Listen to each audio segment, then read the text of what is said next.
Now we'll be examining how to use matrices to help us solve systems of linear equations. Consider the system of linear equations. X plus y plus z equals 2, x minus y minus z equals 3, 2x plus 2y plus z equals 6. A, write the system as an augmented matrix. B, use the Gauss-Jordan elimination to solve the system, writing the solution as an ordered triple. So here we have the system of 3 equations and 3 variables, and we want to write the augmented matrix. So we take the coefficients of the variables and we write them. So for x, it's 1, 1, and 2. For y, it's 1, -1, and 2. For z, it's 1, -1, and 1.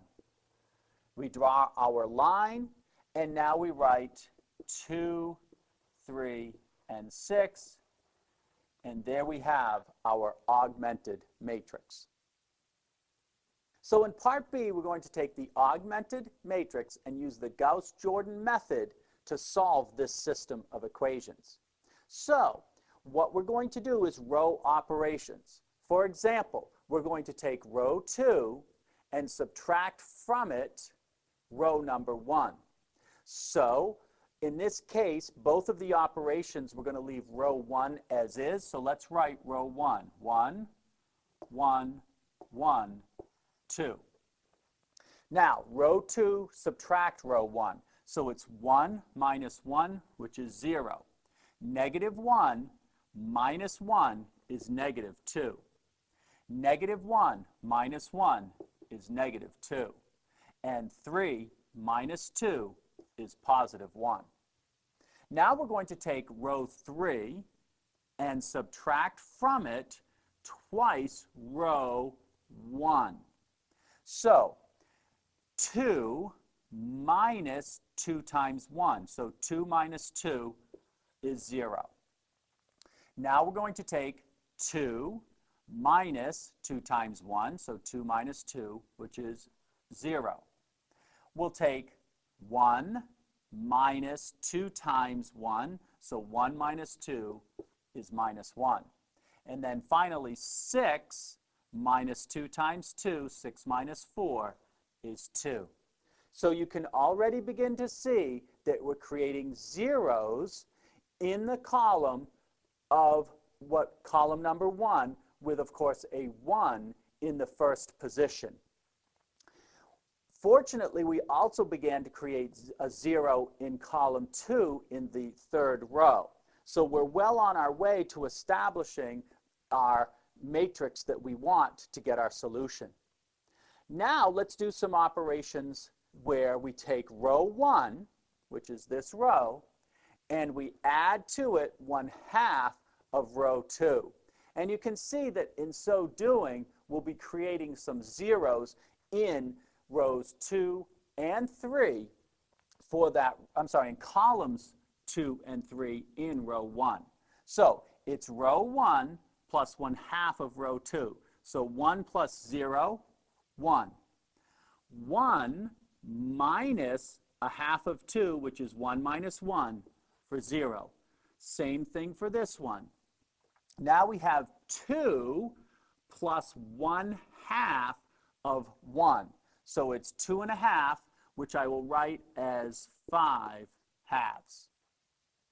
Another operation, we want to take row number 2 and multiply it by -1/2. And you'll see the reason for that is we will be creating a 1 in the position of row 2, column 2, which is exactly what we want to get 1s going across the diagonal.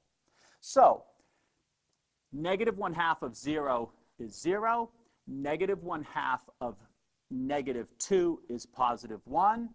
We repeat that there. And now we take -1/2 times 1, which is -1/2. Also, you'll see that we have a -1 in this position, and we want a +1 there. So we're going to multiply row number 3 by -1. it doesn't change the zeros. It changes the 1 to positive 1 and the 2 to a negative 2. So you can see that we have the diagonal ones, or the ones going along the diagonal, which is what we want. We still need to create a 0 in this position. So to do that, we will simply take row 2 and subtract row 3.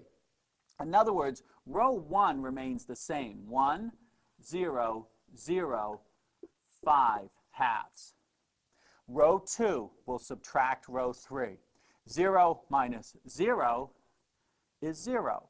1 minus 0 is 1. Now 1 minus 1 is 0. Then we have negative a half minus a negative 2. Well, negative a half minus a negative 2 is really minus 1/2 plus 2. So it's 2 minus a half, or in other words, 1 1/2. We'll write that as an improper fraction, 3 halves. We don't need to change row 3, so it's 0, 0, 1, and negative 2. And now we have the matrix in the form where we can read off our solution. In this case, we're told x is 5 halves, y is 3 halves, and z is negative 2. So our ordered triple, which is our solution, is 5 halves, comma, 3 halves, comma, negative 2.